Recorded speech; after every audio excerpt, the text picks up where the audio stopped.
নমস্কার, pol science reader YouTube চ্যানেলে আপনাদের সকলকে স্বাগতম। ওয়েস্টার্ন পলিটিক্যাল থট সিরিজের যেই আলোচনা আমি শুরু করেছি, আজকে তার চতুর্থ ভিডিও। আজকের ভিডিওতে আমি মূলত আলোচনা করব জন লককে নিয়ে। জন লকের বিভিন্ন রাজনৈতিক চিন্তাধারা, তার লিখিত বিভিন্ন গ্রন্থাবলী এবং তাকে নিয়ে অন্যান্য দার্শনিকদের যে সকল মতামত, সেগুলি আজকের ভিডিওর মাধ্যমে আপনাদের আমি জানানোর চেষ্টা করব। চলুন আমাদের আলোচনা শুরু করা যাক। জন লক ছিলেন 17th সেঞ্চুরি অর্থাৎ লেট 17th সেঞ্চুরির একজন ইংলিশ ফিলোসফার এবং তাকে মূলত ফাদার অফ লিবারালিজম বলে গণ্য করা হতো, অর্থাৎ তিনি ফাদার অফ লিবারালিজম বা উদারনীতিবাদের জনক হিসেবে পরিচিত ছিলেন। জন লক জন্মগ্রহণ করে ইংল্যান্ডে 1632 খ্রিস্টাব্দে। জন লক যখন জন্মগ্রহণ করে এবং তার পরবর্তী কিছু সময় পরেই ইংল্যান্ডে 1688 সালে দেখা দেয় গৌরবময় বিপ্লব বা গ্লোরিয়াস রেভলিউশন। এবং জন লকের যত কার্যাবলী অর্থাৎ তার লিখিত গ্রন্থ বা বই সব এই বিপ্লবের দ্বারাই অনুপ্রাণিত হয়ে লেখা। এই গৌরবময় বিপ্লব দুদিক থেকে খুব গুরুত্বপূর্ণ ছিল। এটি ছিল একটি অহিংসাত্মক বিপ্লব, অর্থাৎ এখানে কোনো ধরনের রক্তপাত হয়নি, এটি পুরোপুরি একটি শান্তিপূর্ণ বিপ্লব ছিল। এবং এছাড়াও এখানে রাজার যে কর্তৃত্ব বা ক্ষমতা তাকে সীমিত করে পার্লামেন্টের ক্ষমতা বৃদ্ধি করা হয়েছে, অর্থাৎ এখানে যেই মোনার্কিক্যাল সিস্টেম অফ গভর্নমেন্ট ছিল সেটাকে অ্যাবলিশ করে কনস্টিটিউশনাল মোনার্কি স্থাপিত হয়। এখানে দেখা যায় যে দ্বিতীয় জেমস বলে যেই রাজা ছিলেন, 1688 গৌরবময় বিপ্লবের মাধ্যমে সেই রাজাকে ক্ষমতাচ্যুত করা হয় এবং তার স্থানে তারই কন্যা মেরি এবং তার স্বামী উইলিয়ামকে ক্ষমতায় অধিষ্ঠিত করা হয়। এবং যেই অ্যাবসোলিউট বা কর্তৃত্ববাদী শাসন ব্যবস্থা ছিল তার ধূলিসাৎ করে সেখানে কনস্টিটিউশনাল মোনার্কি বা পার্লামেন্টের প্রাধান্য বৃদ্ধি করে সেখানে কনস্টিটিউশনাল মোনার্কি স্থাপন করা হয়। জন লক উদারনীতিবাদের ক্ষেত্রে কিছু মৌলিক নীতি তুলে ধরেছিলেন। যেমন তিনি বলেছেন বা তিনি বিশ্বাস করেন যে মানুষ প্রকৃতিগতভাবে একটি যুক্তিবাদী প্রাণী, অর্থাৎ মানুষ হলো র্যাশনাল বিং। এবং তার মতে ঐতিহাসিক বা ইতিহাসের যেই জ্ঞান তার চেয়ে মানবিক যুক্তি বেশি গুরুত্বপূর্ণ, বা মানবিক যুক্তি হচ্ছে ইতিহাসের যেই জ্ঞান তার থেকে উচ্চতর। তিনি মানুষের প্রাকৃতিক অধিকারের স্বীকৃতি দিয়েছেন, অর্থাৎ তিনি বলেছেন যে মানুষের স্বাভাবিক কিছু বা প্রাকৃতিক কিছু অধিকার রয়েছে, সেই অধিকারকে তিনি স্বীকৃতি দিয়েছেন। তিনি ব্যক্তিগত সম্পত্তিকে ব্যক্তির প্রাকৃতিক অধিকার বলে গণ্য করেছেন, অর্থাৎ তিনি ব্যক্তিগত সম্পত্তিকে গুরুত্ব দিয়েছেন। তিনি বলেছেন যে চুক্তি হলো রাষ্ট্রের উৎপত্তির সূচনা, অর্থাৎ যেই কন্ট্রাক্ট মানুষ সাইন করবে বা স্বাক্ষর করবে সেটি হচ্ছে রাষ্ট্রের উৎপত্তির সূচনা হিসেবে তিনি মনে করেন। এরপরে আমরা দেখব যে জন লক প্রাকৃতিক অধিকার বা ন্যাচারাল রাইটস বলতে কি বলেছেন। জন লকের মতে স্টেট অফ নেচারে ব্যক্তির মূলত কিছু অধিকার রয়েছে, বা প্রাকৃতিক রাজ্যে মানুষের কিছু স্বাভাবিক অধিকার বা ন্যাচারাল রাইটস রয়েছে। তিনি মূলত তিনটি স্বাভাবিক অধিকার রয়েছে বলে বলেছেন।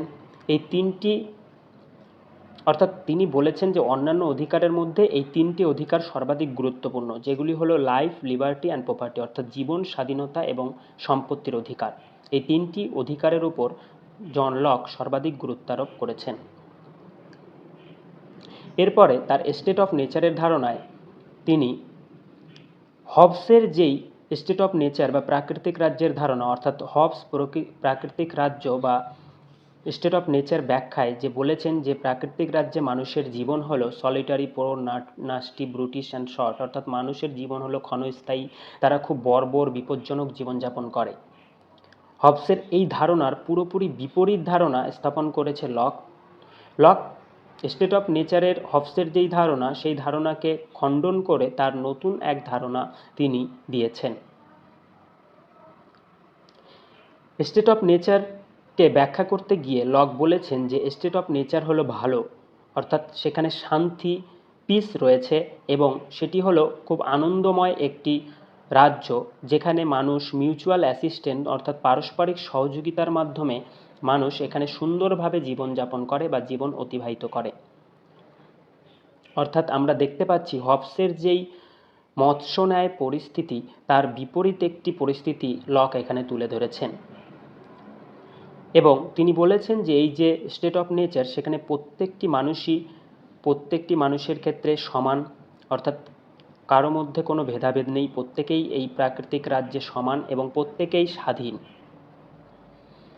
এবং প্রত্যেকেই এই স্টেট অফ নেচারে প্রাকৃতিক অধিকার বা স্বাভাবিক কিছুর অধিকার ভোগ করে, যেমন লাইফ, লিবার্টি অ্যান্ড প্রপার্টির রাইটস, অর্থাৎ জীবন, স্বাধীনতা এবং সম্পত্তির অধিকার।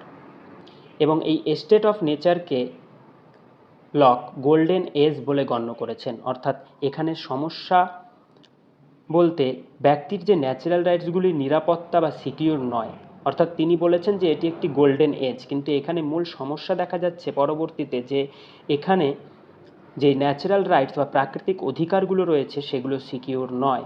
কারণ এখানে দেখা যাচ্ছে যে still there are a few person who set aside the rules of morality in pursuance of their self interest. অর্থাৎ দেখা যাচ্ছে যে এমন কিছু ব্যক্তি বা লোক রয়েছে যারা নিজেদের স্বার্থের জন্য প্রকৃতির রাজ্যে বা স্টেট অফ নেচারে যে নৈতিক নিয়ম রয়েছে বা মোরালিটি রয়েছে তাকে অমান্য করছে।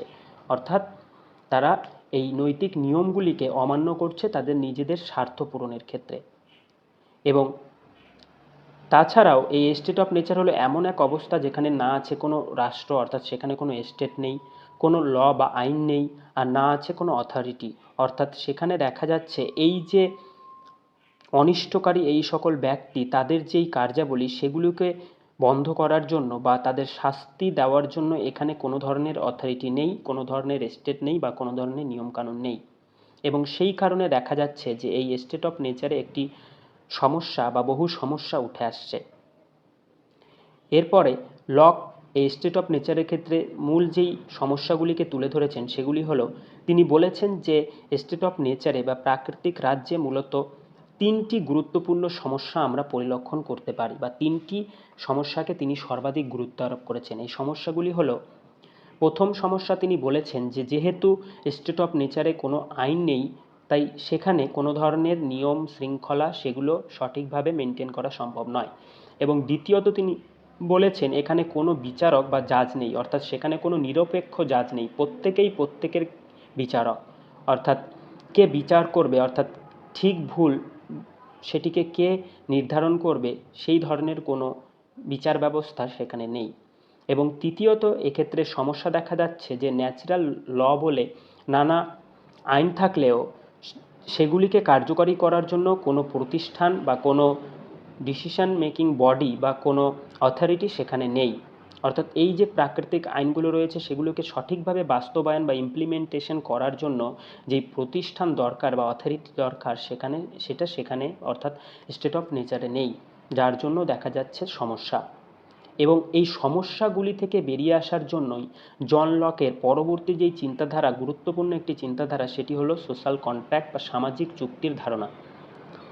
এবার এই স্টেট অফ নেচারের সমস্যাগুলি সমাধানের উপায়ই মানুষ খুঁজতে শুরু করে এবং তার ফলেই এই ক্ষেত্রে জন লক সোশ্যাল কন্ট্রাক্ট বা সামাজিক চুক্তির ধারণাটি তুলে ধরেন।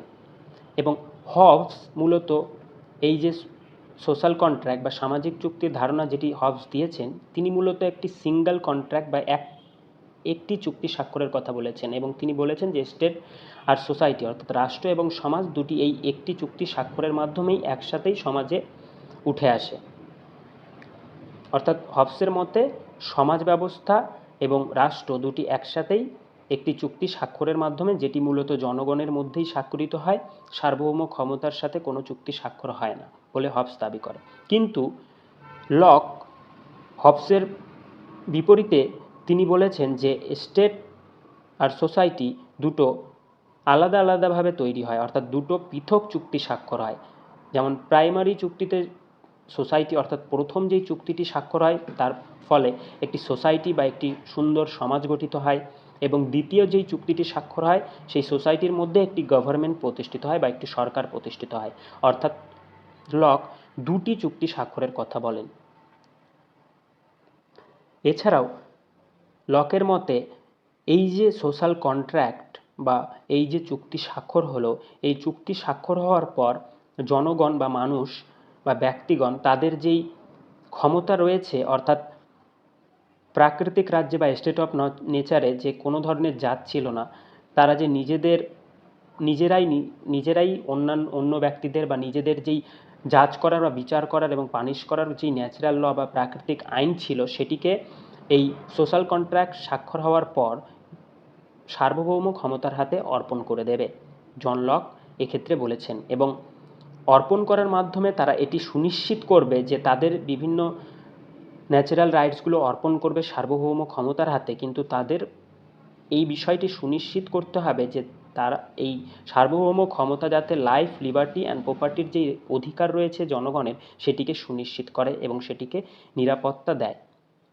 অর্থাৎ সোশ্যাল কন্ট্রাক্ট স্বাক্ষর হবে যখন সার্বভৌম ক্ষমতার সাথে জনগণের, তখন জনগণ সকল তাদের ন্যাচারাল রাইট, শুধু লাইফ, লিবার্টি অ্যান্ড প্রপার্টি ছাড়া অন্যান্য যে সকল অধিকার রয়েছে সেগুলো সার্বভৌম ক্ষমতার হাতে অর্পণ করবে এবং সার্বভৌম ক্ষমতা তার বিনিময়ে তাদের জীবন, স্বাধীনতা এবং সম্পত্তির যে অধিকার রয়েছে সেটিকে রক্ষা করবে এবং সেটিকে বজায় রাখবে। এরপরে আমরা দেখব যে লক মূলত লিমিটেড গভর্নমেন্ট বা সীমিত সরকারের ধারণা তুলে ধরেছেন। হবসের মতো, অর্থাৎ হবস অ্যাবসোলিউট সোভেরেন্টি বা চূড়ান্ত সার্বভৌমিক যেই ক্ষমতার কথা বলেছেন, লক সেই কথা বলেন না। লক বলেছেন মূলত কনস্টিটিউশনাল গভর্নমেন্ট বা সাংবিধানিক সরকারের কথা, অর্থাৎ একটি সীমিত সরকারের কথা তিনি বলেছেন। এই যে সীমিত সরকার, সেটি হবে জনগণের সম্মতির উপর ভিত্তি করে প্রতিষ্ঠিত, অর্থাৎ সোসাইটি তার উপর, অর্থাৎ মূলত জনগণ এই সরকারের উপর নজর রাখবে যে এই সরকার কন্ট্রাক্ট বা চুক্তির উপর ভিত্তি করে তার কার্যাবলী পরিচালনা করছে কিনা, এবং এই যে সরকার সেটি তার শাসন পরিচালনা করবে মূলত কনসেন্ট অফ দ্য পিপল, অর্থাৎ জনগণের সম্মতির উপর ভিত্তি করেই তার শাসন ব্যবস্থা পরিচালনা করবে। এবং দ্বিতীয়ত, এই সরকার যদি ব্যর্থ হয় জনগণের অধিকার রক্ষার্থে বা তার দায়িত্ব পালনে, তাহলে জনগণ এই সরকারকে চাইলে ওভারথ্রো, অর্থাৎ সরকারকে ক্ষমতা থেকে সরিয়ে ফেলতে পারে এবং নতুন এক সরকার বা নতুন এক শাসককে সেই ক্ষমতায় বসাতে পারে। অর্থাৎ লক এক্ষেত্রে রাইট টু রেজিস্ট্যান্স বা রেভলিউশনের কথা বলেছেন, অর্থাৎ লক জনগণের বিদ্রোহের অধিকার বা সরকারের বিরুদ্ধে আন্দোলনের অধিকারকে গুরুত্ব দিয়েছেন। এরপরে আমরা লকের মূল যেই ওয়ার্কস, অর্থাৎ তার যে মূল গ্রন্থ বা বইগুলো রয়েছে সেগুলো দেখব। তার বই হলো লেটার্স অন টলারেশন, যেটি 1689 সালে প্রকাশিত হয়, টু ট্রিটিস অন গভর্নমেন্ট, যেটি 1690 সালে প্রকাশিত হয়, যেটি একটি খুব গুরুত্বপূর্ণ তার গ্রন্থ, এবং তৃতীয়ত এসে কনসার্নিং হিউম্যান আন্ডারস্ট্যান্ডিং, যেটি 1690 সালে প্রকাশিত হয়, সেকেন্ড লেটার অন টলারেশন, এটিও 1690 সালে প্রকাশিত হয়, থার্ড লেটার অন টলারেশন, যেটি 1692 সালে প্রকাশিত হয়, এবং ফোর্থ লেটার অন টলারেশন, যেটি 1692 সালে প্রকাশিত হয়। এছাড়াও the fundamentals of constitutions of Carolina, যেটি 1692 সালে প্রকাশিত হয়। এরপরে লকের উপর অন্যান্য যে সকল দার্শনিকরা তাদের মতামত দিয়েছেন সেগুলি রয়েছে, যেমন সিবি ম্যাকফারসন বলেছেন, Locke was indeed at the fountain head of English liberalism, অর্থাৎ তিনি লককে ইংলিশ লিবারালিজম বা উদারনীতিবাদের ফাউন্টেন বা গুরুত্বপূর্ণ এক ব্যক্তিত্ব বলে গণ্য করেছেন। আসক্রাফট বলেছেন, Locke was revolutionary and he was created problems for both left and right, অর্থাৎ লক হলো বিপ্লবাত্মক এবং তিনি সমস্যা তৈরি করেছেন দুই পক্ষের ক্ষেত্রেই, বাম এবং দক্ষিণ এই দুই পক্ষের ক্ষেত্রেই। এবং এম সেলিগার বলেছেন, Locke was the first political philosopher to elaborate modern liberalism as a comprehensive and influential system of thought. আজকের আলোচনা এই পর্যন্তই। ধন্যবাদ।